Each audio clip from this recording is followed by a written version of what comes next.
اور اس کا چہرہ چمک رہا تھا۔ یہ ایک سچی کہانی ہے۔ اس کہانی کی راویہ ایک خاتون مبلغہ ہیں جو کہ قصیم میں غسل میت ڈپارٹمنٹ کی بھی رکن ہیں۔ وہ کہتی ہیں کسی مدرسے کی مڈل لیول کی ایک طالب علم لڑکی کا انتقال ہو گیا۔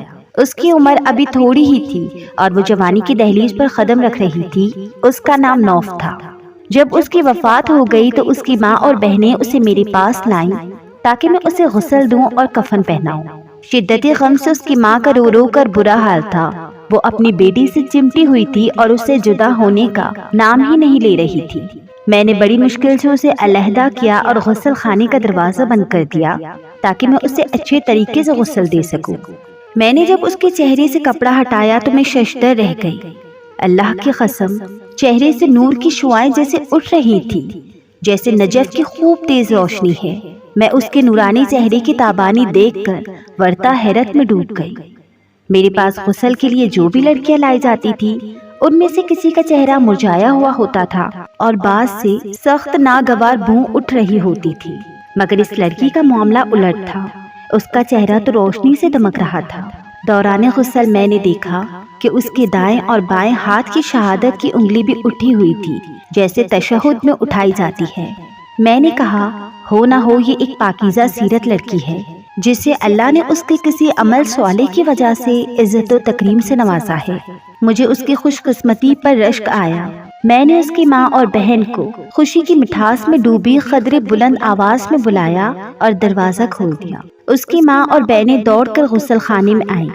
میں نے اس کی ماں کو مبارکباد دی اور ان تمام حیرت انگیز باتوں سے انہیں مطلع کیا جن سے مجھے دوران غسل واسطہ پڑا تھا۔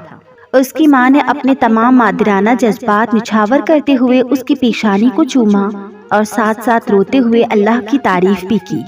2 دن بعد اس کی ماں نے مجھے بلایا۔ اس نے میرا شکریہ ادا کیا اور کہا میں آپ کو اپنی بیٹی نوف کے کپڑے اور اس کی پرسنل چیزیں بھجواتی ہوں۔ چونکہ آپ غریبوں اور مسکینوں کے گھروں کو جانتی ہیں، اس لیے آپ انہیں ان غریبوں میں تقسیم کر دیجیے گا۔ میں نے کہا مجھے کوئی اعتراض نہیں، آپ اس کی تمام چیزیں مجھے بھجوا دینا، میں وہ مستحقین میں تقسیم کر دوں گی۔ جب اس کی اشیاء میرے پاس پہنچی تو وہ 4 کارٹنوں میں پیک تھی۔ میں نے پہلا کارٹن کھولا تو اس میں اس کے نقاب اور عبایا تھے۔ وہ سب کے سب لمبے چوڑے اور ڈھیلے ڈالے تھے، نہ وہ تنگ تھے نہ باریک اور نہ ہی چھوٹے۔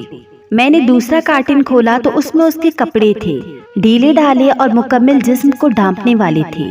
وہ انتہائی سادے کپڑے تھے، انہیں نہ کوئی لیس لگی تھی اور نہ ہی وہ باریک تھے کہ جن سے جسم نظر آئے۔ میں جوں جوں کارٹن کھول رہی تھی میری حیرت میں اضافہ ہو رہا تھا۔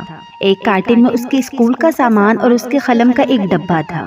میں نے جب ڈبہ کھولا تو اس میں سے ایک مسواک بھی نکلی۔ اس کے سامان میں ایک ڈائری بھی تھی جس کے اکثر اوراق خالی تھے۔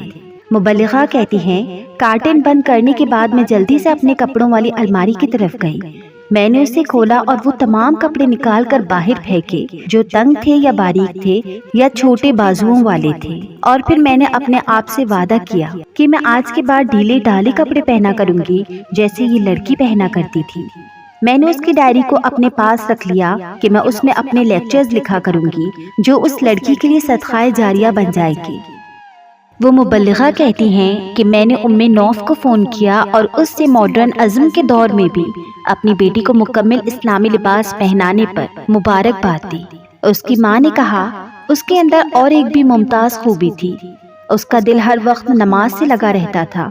جو ہی مؤذن اذان دیتا وہ تمام کام کاج چھوڑ کر فوراً اپنے رب کے سامنے سر بسجود ہو جاتی۔ اللہ نوف اور ان تمام عورتوں پر رحم فرمائے جنہوں نے زمانے کی چلن کی پرواہ نہ کرتے ہوئے اپنے رب کی خوشنودی کی خاطر اسلامی تعلیمات کے مطابق لباس پہنا اور سنت کا دامن تھام کر رکھا۔ اس واقعے میں میری امت کی ان تمام ماؤں، بہنوں اور بیٹیوں کے لیے حوصلہ افزائی کا سامان ہے جو زمانے کو خوش کرنے کی بجائے اپنے پروردگار کو خوش کرنے کی فکر میں رہتی ہیں اور شریعت کے اصولوں کے مطابق زندگی بسر کرتی ہیں کہ رب تعالیٰ کل قیامت کے دن انہیں سرخرو کرے گا۔